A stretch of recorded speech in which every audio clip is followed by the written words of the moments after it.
Can you guys hear me? Let me know.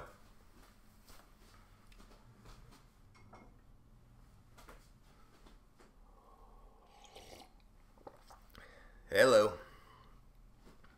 What's up, guys? Happy Sunday. And give people a few minutes to join the live stream, sipping on some coffee while I wait.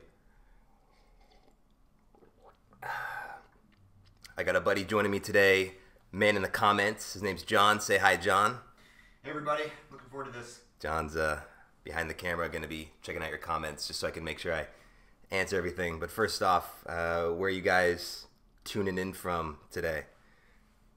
Any late night people over there in Europe? Switzerland.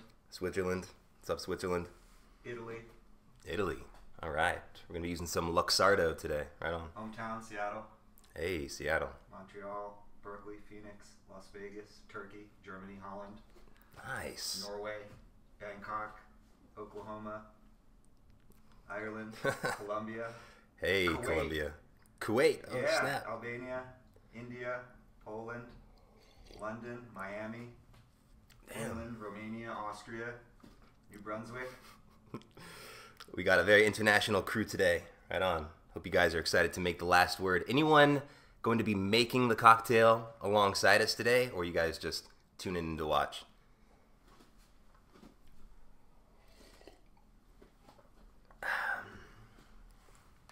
We got Dan Rockwell, who bought Luxardo today, so he's ready, I think. Dan's got some Luxardo. Right on. Let me grab that bottle. This gigantic bottle of Luxardo Maraschino liqueur. I don't know why they make it in such giant bottles. It's probably even out of frame here. But yeah, we're going to be using some of that today. How many we got tuned in so far? We're up to 229. 229? Yep. Nice. Okay. We'll get started in like 2 or 3 minutes. Give people a few more minutes to get set up and tune in.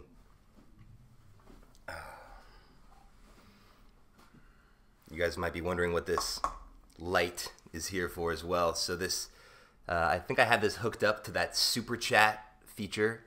So if you guys want to make sure I see your comment, there's a new feature called super chat. You can pledge a couple bucks to help support the channel, and I think this guy is supposed to light up if that happens. So we'll see if that fires at some point today.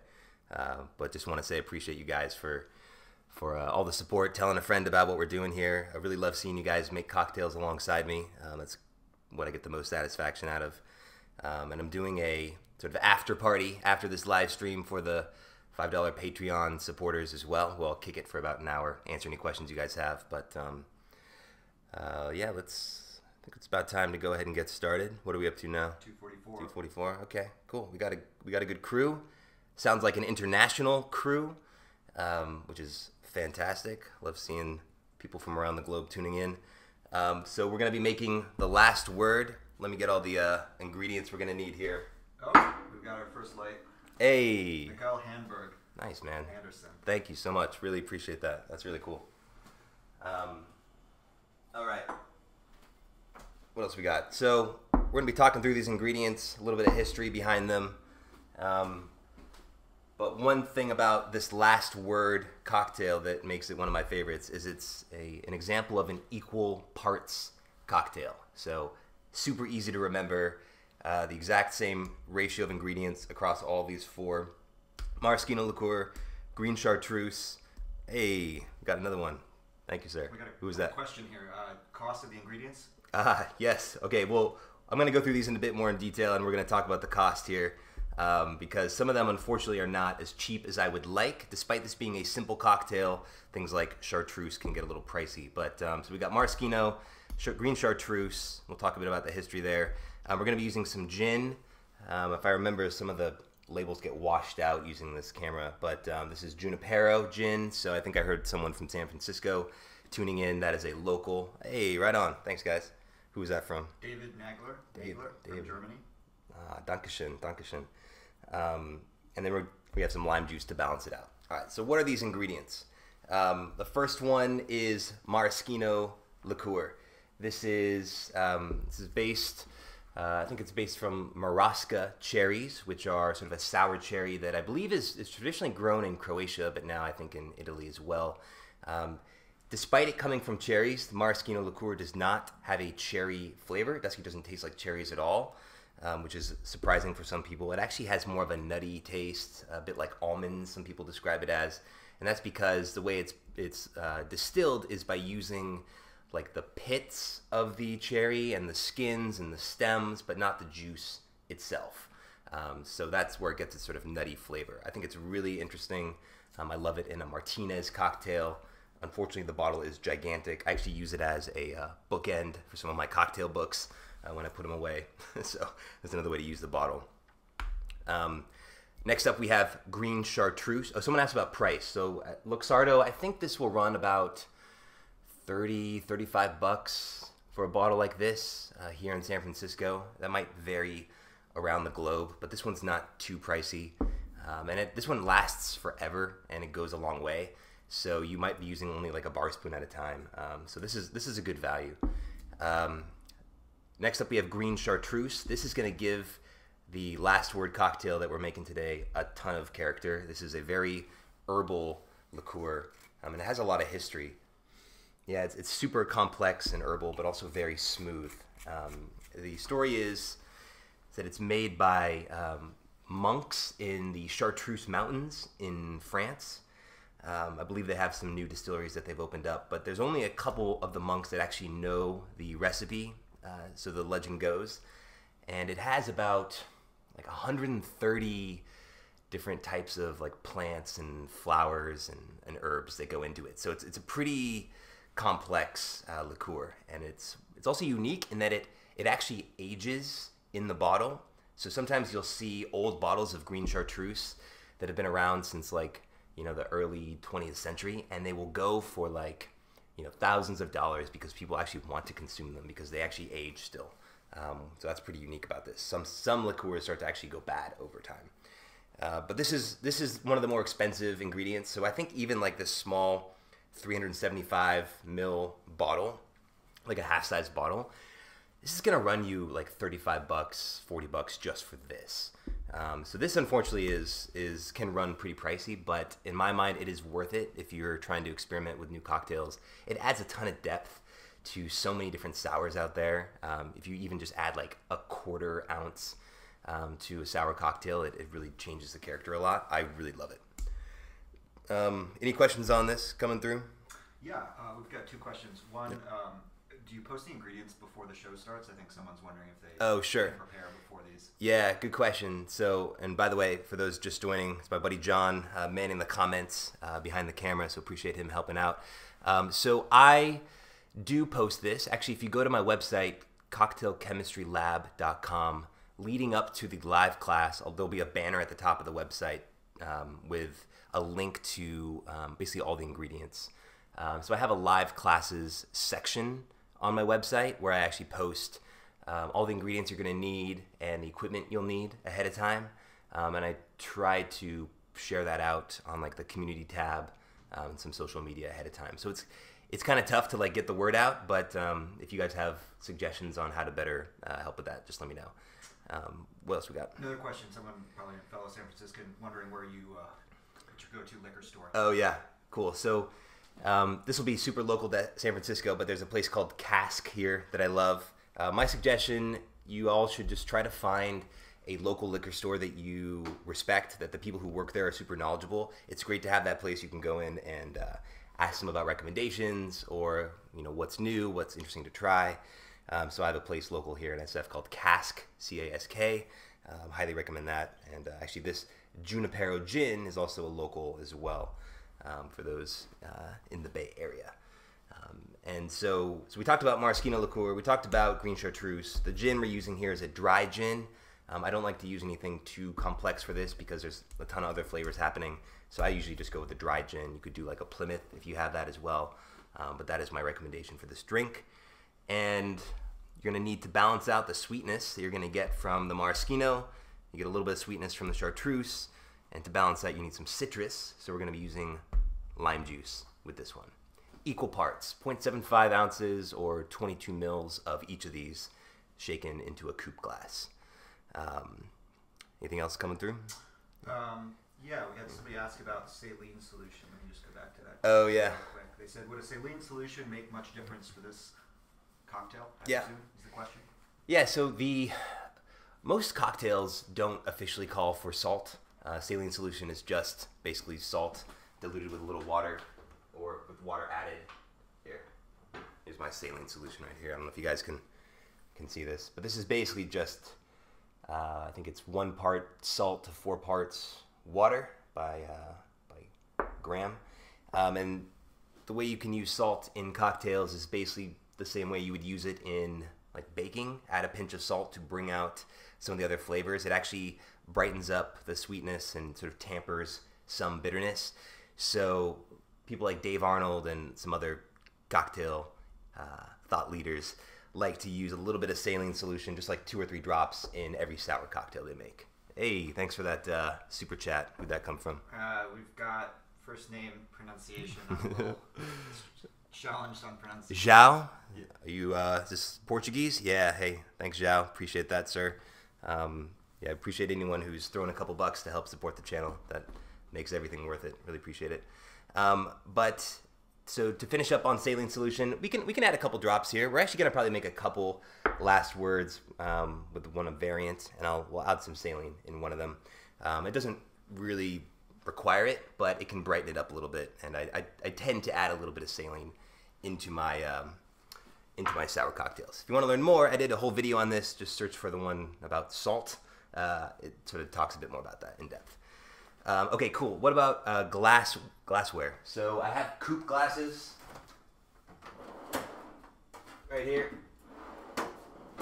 So I like to chill these guys in the freezer ahead of time. If you are not chilling it, you can actually just put some ice in there, some cold water, and just let that cool down while you are prepping the cocktail. This is nice for any cocktail that's not served on the rocks, like served up like this, just because it maintains the coldness of the drink as you're sipping on it. Couple questions? Yeah, we got a few more questions here. Some folks who just joined were wondering about the light. Yeah. So, yeah, this guy is hooked up to do a little flash whenever someone donates what's called a super chat, I think YouTube calls it, which is basically contributing a couple bucks. It brings your question up to the top and helps support the channel. So it's just a little way to interact with you guys. That tends to fire off if you guys donate. Connected with If This Then That, I think. Yeah, it's actually a new feature from YouTube. They hooked it up to this service called If This Then That, which is sort of like it connects a bunch of things across the internet. So it's using like an API through the YouTube channel that hooks up to one of these like internet connected light bulbs. Yeah. And then a couple questions about B52. Wondering if you've made a cocktail video on that. No, I've not made the B52 yet.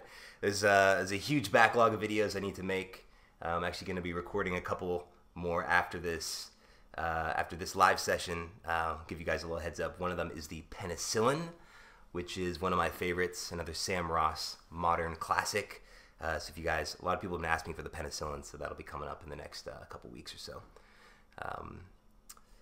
Cool. Anything else? Let's see here. Hey, thanks for that. So that flash right there was a super chat. Appreciate it, guys. Who'd that come from? Italy. Ion.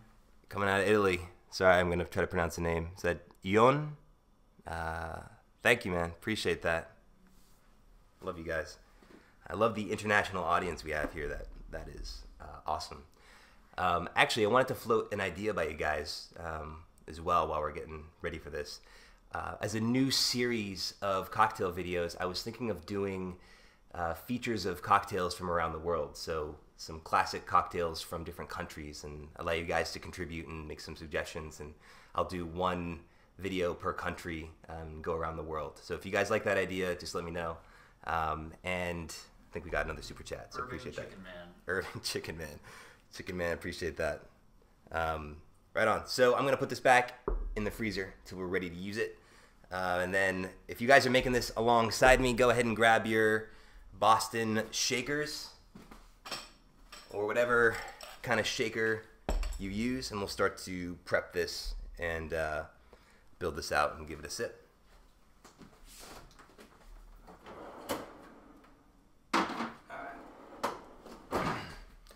So best practice is to start with your cheapest ingredients as you're building out the cocktail. You've heard me talk about this a couple times in the past, and that's just because if you make a mistake along the way and you have to dump it, you're not throwing out, expensive green chartreuse, for example. So we're going to start with our lime juice. Put these off to the side. Get our cutting board. We have to cut this up. Caleb King from Tombstone, Arizona. Hey, thanks, Caleb. Appreciate it, sir. All right.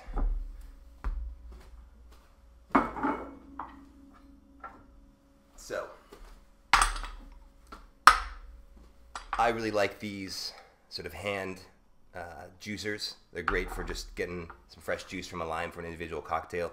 If you're making stuff in bulk, I recommend like a bigger juicer, but for what we're doing today, these work really well. So we're gonna do 0.75 ounces or 22 mils of every ingredient we're working with today, which makes it super easy. So we're just gonna measure that out in here. This is a pretty juicy lime, so I actually got that from half a lime right there. And then as we build this out, just dumping our ingredients into the glass part of your Boston shaker or one of your shaker tins.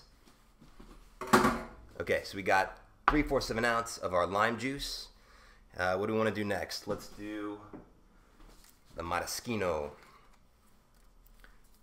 Again, made from Marasca cherries, but the pits and stems, not the juice. So it doesn't taste like cherries, it's more nutty. It's actually quite sweet as well. So you'll notice we're not adding any simple syrup to this cocktail. All the sweetness is going to come from the maraschino liqueur and a little bit of the green chartreuse. Dump that in. Let's do our gin next. Oh, aggressive pour today. 3/4 of an ounce.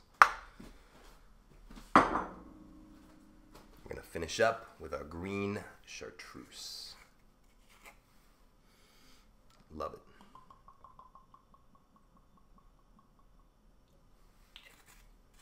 Give me a shout out if you guys are making this alongside me. All right, we're gonna dump that in.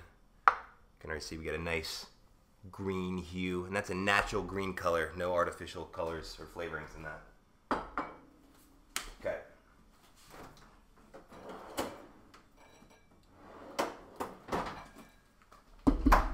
All right, now we're gonna shake this up. Again, I typically just use 4 ice cubes whenever I shake. You don't need to go crazy with it. I typically go with just these 1-inch cubes right here.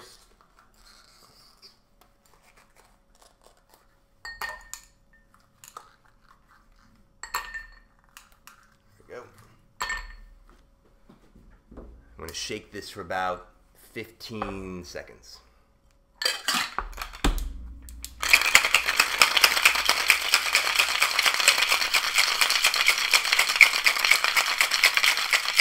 Do a little dance.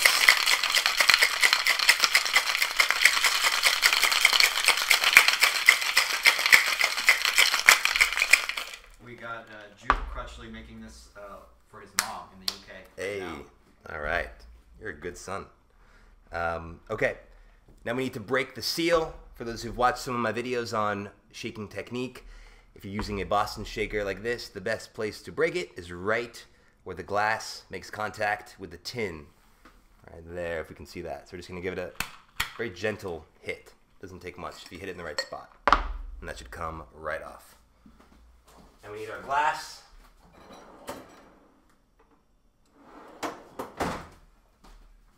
Should be nice and frosty. And because we used citrus and shook this cocktail, we are going to double strain into the coupe glass.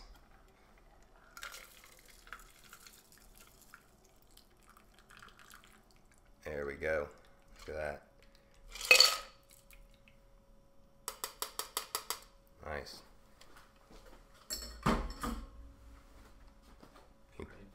Yeah. Sure. We got some more questions here. Rock and roll. Got a question about where someone can take online bartending classes, if there's anything you recommend. Ooh, online bartending classes. I guess it depends on what you're trying to get out of that. I mean, there's a ton of online resources for learning some of the basics. But I am familiar with this group called A Bar Above. They're actually friends, Chris and Julia, here in the Bay Area, and they run some certification programs for aspiring bartenders that are really, really high quality. So I'd recommend checking those guys out. We got a question about the volume of the coupe glass. Can you just talk about... Yes. So, you guys can probably notice the wash line is a couple centimeters below the rim of this glass, which means this glass is probably a little too big. So, try to find a glass that generally is the right size for the cocktail you're building. A little trick, if you want to know and estimate the volume of the cocktail after the dilution you get from shaking, you can use the cocktail calculator that I created on my website. And that, if you put in the spec there, it'll tell you the final volume, and then you just match that to the coupe glass. This one's probably like a 5.5 ounce coupe, which is just a little too big for this one, but better to be too big than too small. Sometimes I use like a Nick and Nora glass for some of the smaller cocktails. Looks like this. There we go. So here's a Nick and Nora.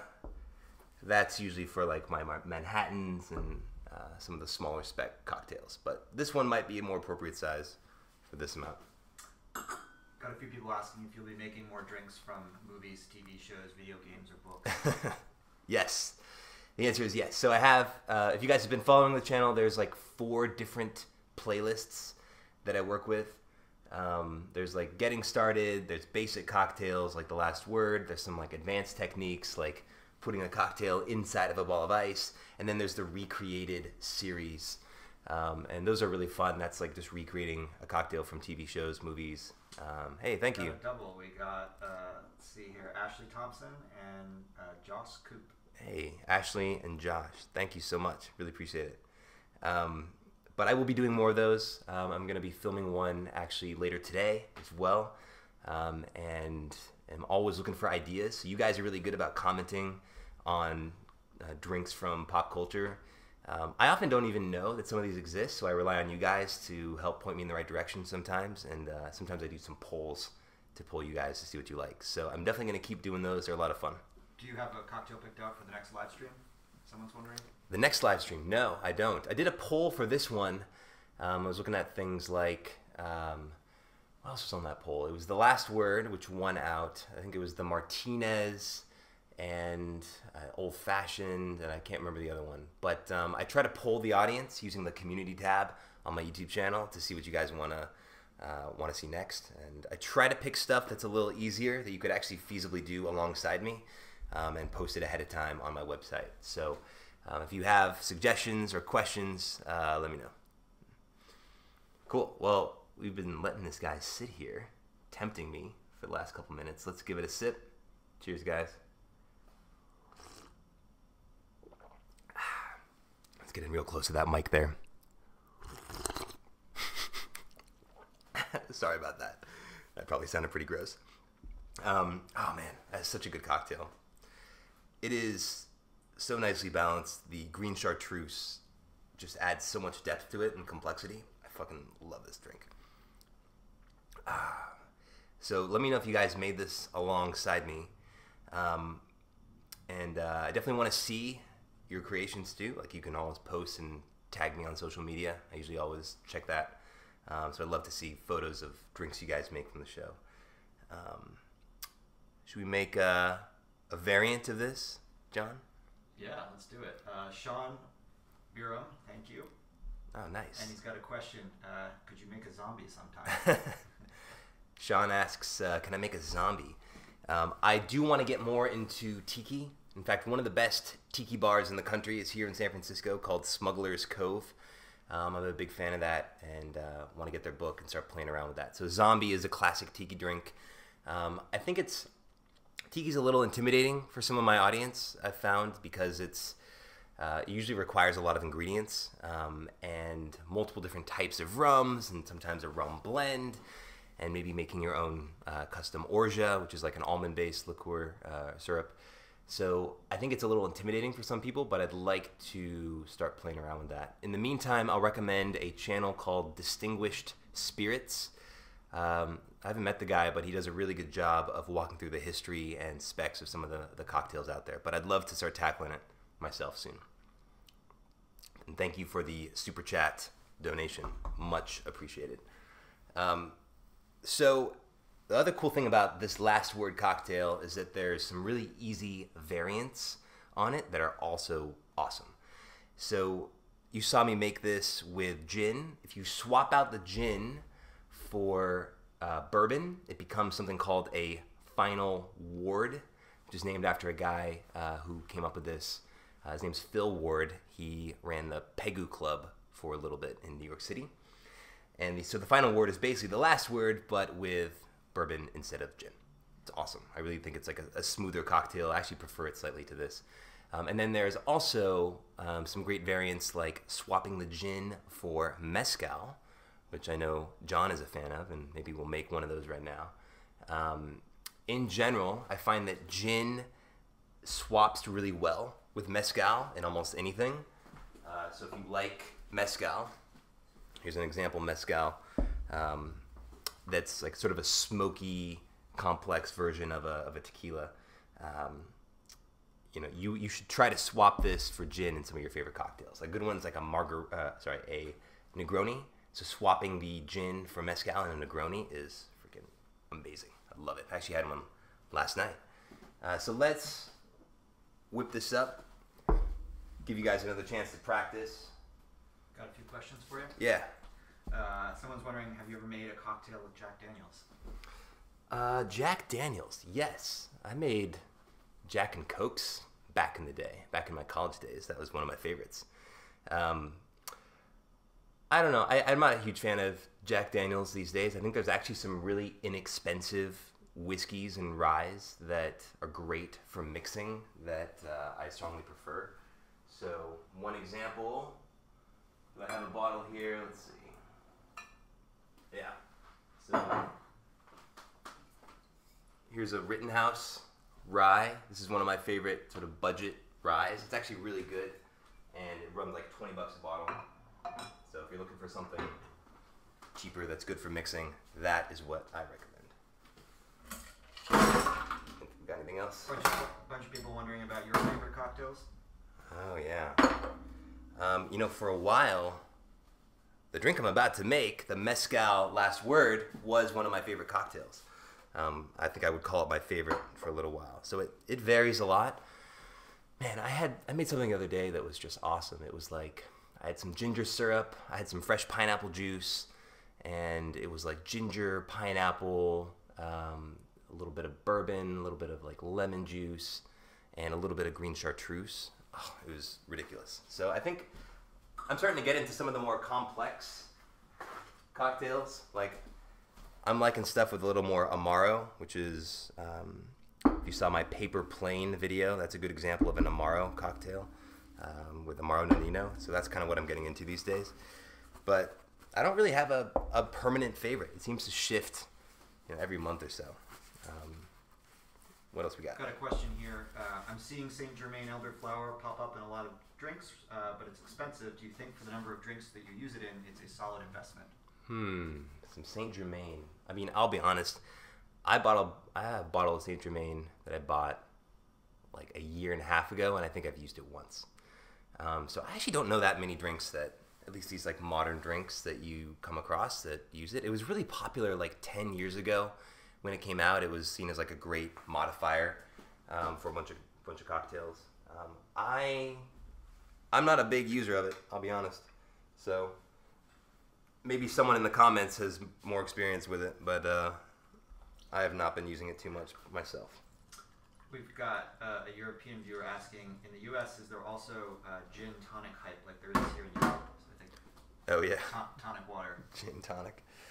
Yes. I would say not as much as in Europe.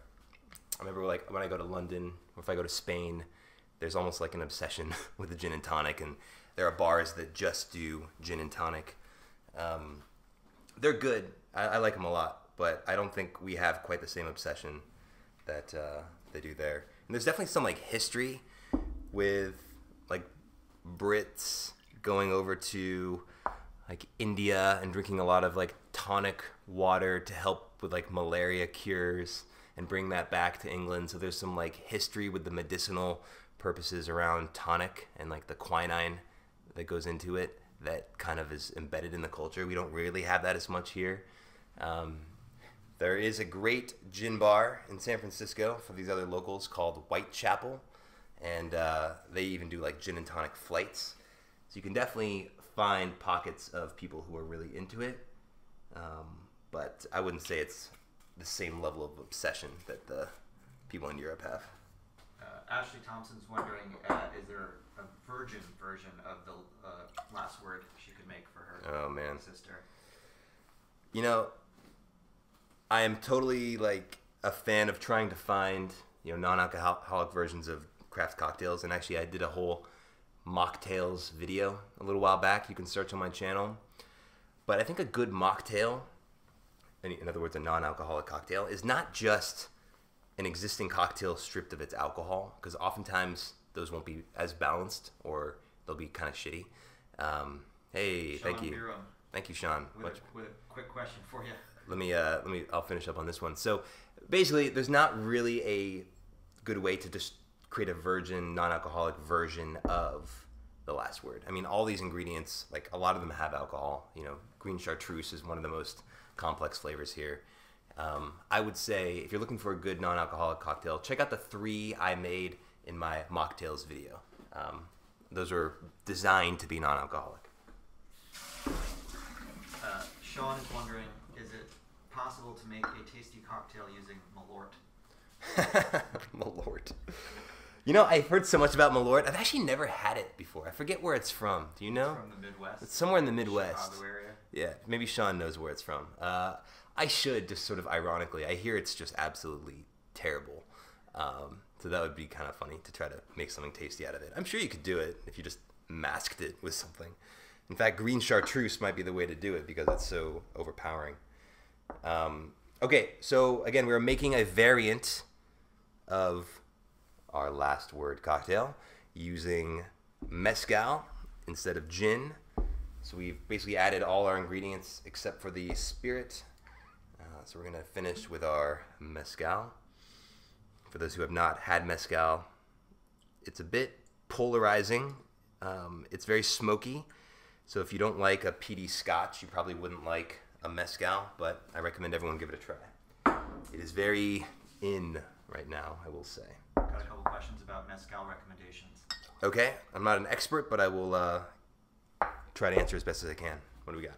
Just general recommendations. Oh, okay.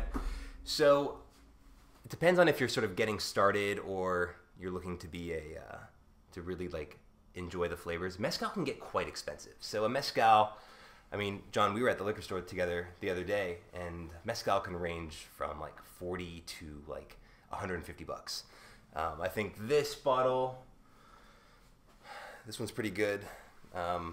This was about $50, but I would say probably the most common brand is there. Well, the most common version of mezcal that you see is called Vida. It's by a company called Del Maguey. I can't remember how you pronounce it, but you see this a lot. The price is very reasonable. I think this will run for like $30, and if you're using it for mixing, it's probably the best way to go. In fact, I probably shouldn't have used the more expensive mezcal in this drink because it gets masked. But the thing about mezcal is they're so different, mezcal to mezcal, just because the agave plant absorbs so much flavor from the terrain around it that you get this huge variance of smokiness, of flavors, of earthiness. So it's actually really one to kind of dive deep into and experiment with. So I would recommend finding like a mezcal bar, if you can, in your neighborhood, and just try a bunch of different ones and talk to the bartenders about it. it's good to kind of educate yourself as you're tasting it, in my experience. All right. Cool. So we got all our ingredients in here. We're going to do another shake. 4 cubes.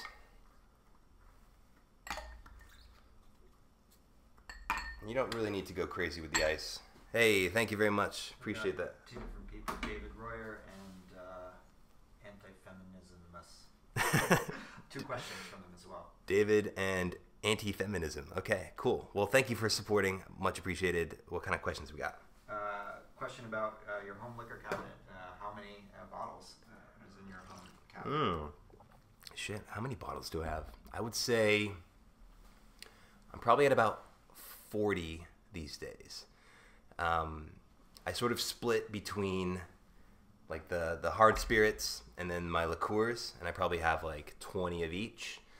Yeah, I wouldn't recommend running out and getting that much right now if you're just getting started.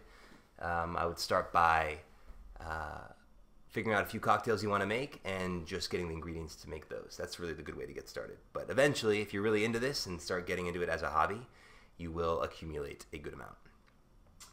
Question about the ice. Yeah. For your shaking ice, do you use regular ice or clear ice? It looks like regular ice for this presentation. There is no need to use perfectly clear ice for shaking. The benefits you might get from dilution efficiency are basically negligible when you're shaking. In fact, shaking is a lot more forgiving than stirring. As long as you're shaking for about 15 seconds or so, you will get to the equilibrium chilled temperature and achieve your dilution point. But while this is sitting here, we probably shouldn't let it melt too much without shaking, so let's give this a shake for about 15 seconds.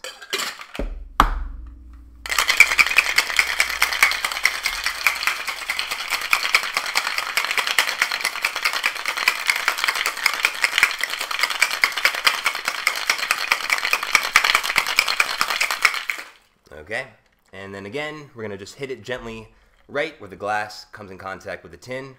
A little tap there, should come right off. I find that using a Boston shaker, which has a pint glass instead of 2 metal tins, is actually a lot easier for shaking and breaking apart. The tins tend to get kind of munged together. The downside is it's a little heavier. So bartenders who are making a bunch of cocktails throughout the night tend to not like a Boston shaker because it's more weight, right? When you're shaking 100 a night, that just starts to wear on you. Got 2 more questions for you. Sure. A lot of people have been asking about the Vesper Martini, wondering if you're going to make a video. Oh, yeah. Yeah, I get a lot of requests for that. I mean, I do need to do a martini video. That's on my list. I want to talk about the history, some of my favorite variants, how it relates to things like the Martinez cocktail. The Vesper Martini itself, I don't like it very much. I think it's popular because of the Bond Casino Royale. I might touch on it during a broader martini video, but it's just not a very good drink, in my opinion. The classic martini with straight up just dry vermouth, dry gin, a little bit of lemon oil, that's just like my favorite. It's also not possible to completely replicate, so that makes it a little less attractive.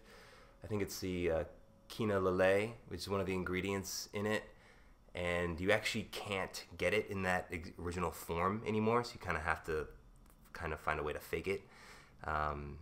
Actually, that same channel I referenced earlier, Distinguished Spirits, did a good one on that as well. You can check it out. But I will do a martini video at some point soon. We got a question about a recommended rye for mixing, somewhere in the $25 to $30 range. Do you have a preference? Oh, yeah.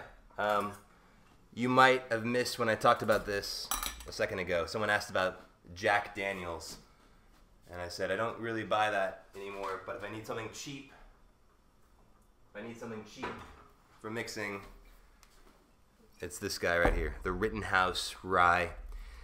It follows the bottled in bond classification, which is sort of like a standard for ensuring whiskey quality. I think it has to be like 100 proof, and there's other requirements around quality, so recommend that. Hey, thank you. Sean Biram again. Sean, appreciate it. He's wondering also, have you ever used brown sugar in an old fashioned? Yeah. So the old fashioned's fun to play with because you can You know, it's basically just spirit, ice, bitters, and sugar. And so you can play around with those things as you like. And adding in some different types of sugar is really fun. My go-to actually is putting a bar spoon of maple syrup instead of simple syrup. Brown sugar would also work. I would probably turn it into a syrup just because you're building an old-fashioned in the glass typically, and it doesn't really mix too well if you put in granulated sugars. So I would probably turn some brown sugar into a syrup, and I have done that before. It's quite tasty. Let me pour this guy here. All right, so this is the mezcal variant of the last word. I think this is actually technically called La Última Palabra, which means last word in Spanish. Whatever it's called, it is absolutely fantastic. Cheers, guys. Oh, that's so good. John, I'm going to give this to you. Oh, thank you. I know you're a mezcal fan. We got a question from Jude here. With the Boston Shakers, I would always fear the glass breaking. Have you ever broken one, and do you recommend them as the best? That's a fair question. Let me grab it. So, here's the Boston Shaker, right? There's a bunch of different types of shakers. There's sort of like a cobbler shaker, which is the one that's a little bit smaller and has sort of the built-in strainer on top, comes to a nub at the point. Then there's like the traditional 2-tin shaker, which is like this, but these are both metal. And then this is the Boston Shaker, which has one metal and one pint glass. In reality, like, once you create that seal and smack it and start to shake it, what tends to happen is when you're shaking it with ice, the cold temperature actually creates a bit of a vacuum. So it's really hard for this thing to go flying off and break. So I've never even really come close to breaking this. You do always want to make sure to shake it so the pint is facing you, just in case there's a little bit of liquid in here. It's not like flying at your guest. But I just really like how the Boston Shaker actually separates so easy. I find that like the tins can be kind of a pain in the ass to separate. But it is a bit heavier. That's the trade-off, right? So it requires a little bit more strength. And if you're doing a bunch of cocktails in a night, if you're a bartender, you often don't see the Boston Shakers because it's just a little too heavy. I saw we got another super chat. Really appreciate that. Son of the Cakes. Son of the Cakes. Yep. Son of the Cakes is wondering, I'm into making cocktails lately, and it seems like many recipes don't require shaking. How do you think this affects the flavor? Well, I'm assuming if they don't require shaking, they require stirring. Unless you have a specific one that you're thinking of, I could talk about. But basically, there's two types of ways to cool and dilute and mix the drink. One is stirring and one is shaking. And for a variety of reasons, you would only typically see shaking for cocktails that have citrus in them. If they don't have citrus, you're typically stirring them because they tend to be more spirit forward. You don't want to dilute them as much, and you're not really trying to get some texture into that drink that you would get with shaking. So, I mean, stirring a cocktail is super normal and doesn't really affect the taste. But it will dilute less, which is often an intentional component of the recipe. So I hope that answers your question, but if you had a specific cocktail in mind that surprised you about why you don't shake it, I can talk about that too. And thank you for the super chat pledge. Much appreciated. Two people were wondering about the Pearl Harbor drink. If you're ever going to make that. Pearl Harbor drink? I don't think I know what that is. Yeah, you know what that is? I do not know what the Pearl Harbor drink is, but is it the Pearl Diver? There's a drink called the Pearl Diver. That's a tiki drink, which I may do as a part of a future tiki series. But I don't know the Pearl Harbor drink, unless it's a drink from the movie Pearl Harbor starring Ben Affleck that I have to check out. If you guys have any other cocktail requests from like TV, movies, or I've heard video game requests and comics, definitely let me know. One thing I'm thinking about is actually doing cocktails from the Marvel universe to celebrate the Infinity War movie coming up. I just don't know a lot of cocktails from that world, especially because the comics are typically geared towards children or young adults. So I don't think there's too many. But if you guys know of some, definitely shoot me an email because I'm trying to see if that would make sense for a video in the next month. Dan was wondering if your pint glass is a U.S. sized pint glass. I assume the answer there is yes. A U.S. sized pint glass. I think there's some variants in the U.K. Okay. I assume it's U.S. sized. Like, I think a pint is a pint, regardless of where you are. But I think it's you can actually check out the one I use. If you go to my website, I list all the equipment I use on my like recommended equipment list, and I think the cocktail kit that I have on that list is this exact same one I'm using here. So yeah, you could check it out. But really, any pint glass should work as long as it fits into the tin that you're using. Question, follow-up, tips on shaking with both hands, making sure it doesn't fall out. Oh yeah. Yeah. So sometimes if I'm using like 2 metal tins and it's really light, I'll do a one-handed shake. It's not usually best practice. You should use 2 hands. Here we go. You should use 2 hands and have the pint glass facing you. The idea being that if you're shaking in front of your guest, it's not going to risk, coming apart and splashing water or cocktail all over your guest. So, I don't know, tips. Honestly, practice is really just what you need to do. Whether it's stirring or shaking, get some water, get some ice, and just practice your shake. There's a little rhythm to it. Everyone kind of puts their own little flair on it. Have fun with it.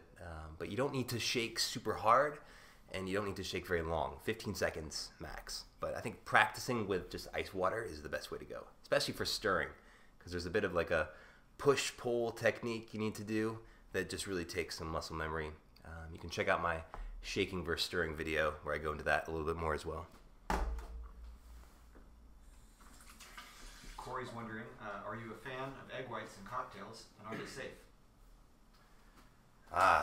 The classic egg white question. So I actually did a whiskey sour live stream video a couple classes back that did use egg white, so I can categorically say I am a big fan of using egg white. I think it adds some really nice texture to it.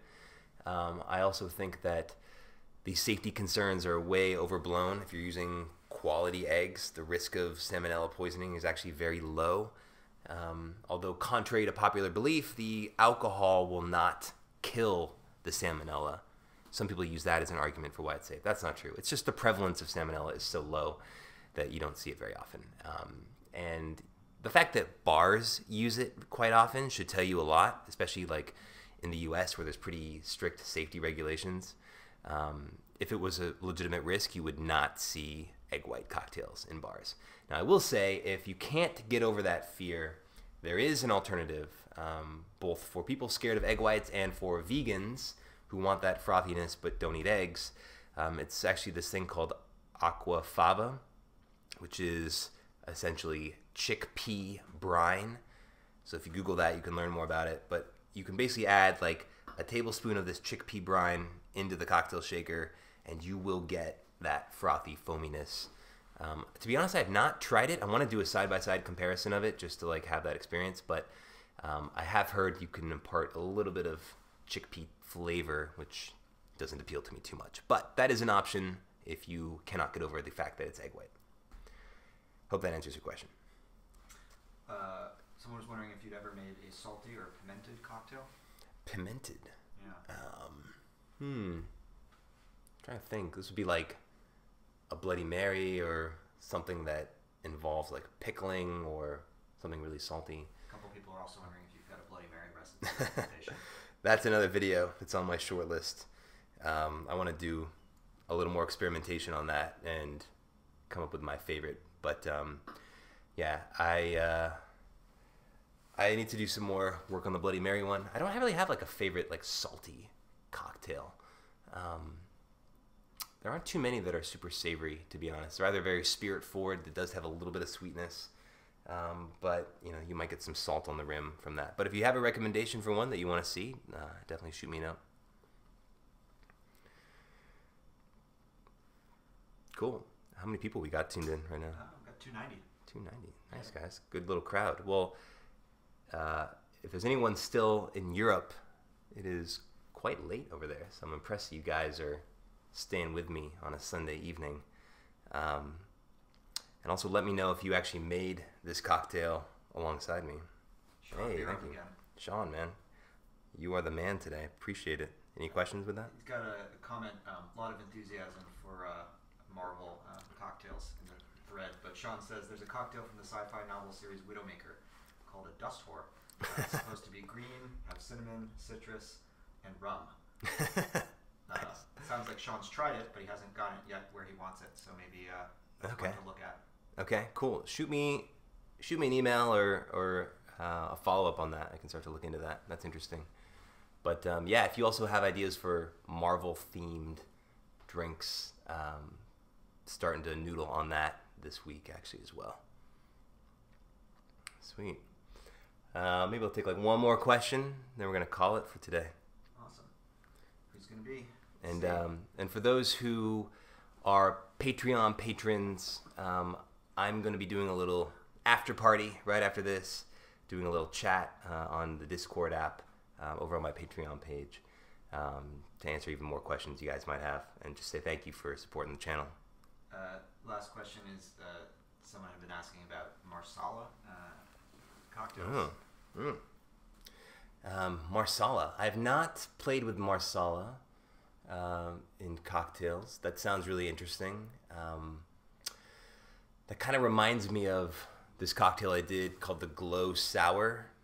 Is my EC Whipper video, but it involved turmeric, so it was sort of a similar sort of intense spice that you might see with Marsala a lot. I could see doing something with Marsala, maybe like infusing a gin with it and making like a gin sour. That could be really interesting. Yeah, I want to try that out. I love spicy cocktails, and Marsala seems like a fun one to play with. Got one more? One last question. All right. What's your email address so they can reach you? Sure. Yeah, it's this info at cocktailchemistrylab.com. So Cocktail Chemistry Lab's the website. Info at is the email address. So yeah, I check all those and I try to respond to all of them. So yeah, you guys can totally feel free to reach out. Alrighty, cool guys. Well, that's gonna do it for today. I'll be doing another poll of future live stream videos at some point on my community tab. Yeah, if you made this cocktail alongside of me, post it on social media, tag me. I'd love to see it. And if you guys are $5 patrons, head over. I'll be doing a little after party over there as well. And big thanks to anyone who donated with a super chat today. That really keeps the channel going and helps fund some of the expenses that go with it. So really appreciate that. Until next time, cheers guys. And thank you, John, for moderating the comments today.